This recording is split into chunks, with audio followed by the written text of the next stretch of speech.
Formula ఈ కేసుపై కేటీఆర్ స్పందించారు. ఈ కేసులో ఏమీ లేదు, అదొక లొట్టపీసు కేసు అని విమర్శించారు. ఈ కేసులో ఒక్క రూపాయి కూడా తారుమారు కాలేదు అన్నారు. ప్రతి రూపాయికి లెక్క ఉంటే అవినీతి నిరోధకం ఎక్కడని కేటీఆర్ ప్రశ్నించారు. ప్రాసిక్యూషన్ చేసినా ఛార్జ్షీట్లు వేసినా ఏమీ చేయలేరు అన్నారు కేటీఆర్. సీఎం రేవంత్ కు తనకు లై డిటెక్టర్ పరీక్ష నిర్వహించాలని ప్రస్తావించారు కేటీఆర్. ఫార్ములా ఈ కార్ రేస్ కేసులో క్విడ్ ప్రోకో ఉన్నట్లు ఏసీబీ నిర్ధారణకు వచ్చింది. 9 నెలల పాటు కేసులో జరిగిన సుదీర్ఘ విచారణలో పలు విషయాలను గుర్తించింది.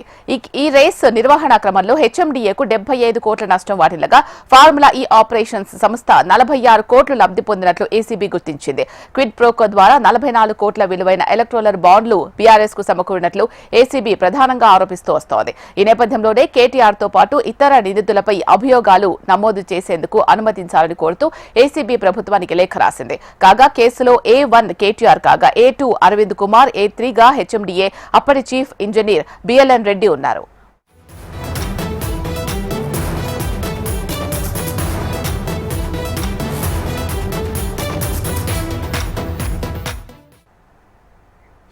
ఫార్ములా ఈ కేసుపై కేటీఆర్ స్పందించారు. ఈ కేసులో ఏమీ లేదు అని ఆయన పేర్కొన్నారు. దీనికి సంబంధించి పూర్తి సమాచారం మా హైదరాబాద్ బ్యూరో చీఫ్ రమణ అందిస్తారు. రమణ, చెప్పండి అప్డేట్స్.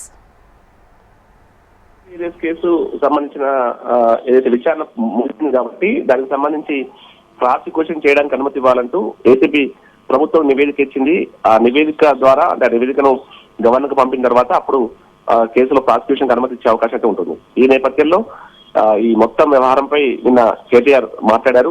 అసలు అందులో జరిగింది ఏమీ లేదు, ఆ కేసు కేవలం రాజకీయ కుట్రకోణంలో భాగంగా జరుగుతుందే తప్ప అందులో జరిగింది ఏం లేదు. అది హైదరాబాద్ ఇమేజ్ ను, బ్రాండ్ ఇమేజ్ ను పెంచే విధంగానే ఏవైతే ఈవెంట్స్ అన్ని కూడా నిర్వహించామంటూ కూడా కేటీఆర్ చెప్పారు.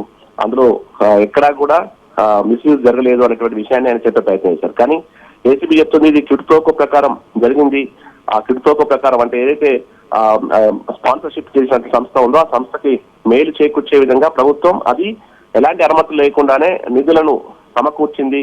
దాని ద్వారా బీఆర్ఎస్ సంబంధించినటువంటి పార్టీకి కూడా డబ్బులు ముట్ట చెప్పారు అనేటువంటి విషయాన్ని అక్కడ చెప్పే ప్రయత్నం అయితే ఏసీబీ చేసింది. అంటే తమ విచారణలో క్విడ్ ప్రోకో జరిగిందనే నిరూపితమైన విషయాన్ని ఏసీబీ నిరూపించడం తెలుస్తోంది. ఈ క్రమంలోనే ప్రభుత్వం యొక్క అనుమతి అవడంతో ప్రస్తుతం ప్రాసిక్యూషన్ సంబంధించి గవర్నర్ అనుమతితో ఓకే చేసే అవకాశం ఉంది.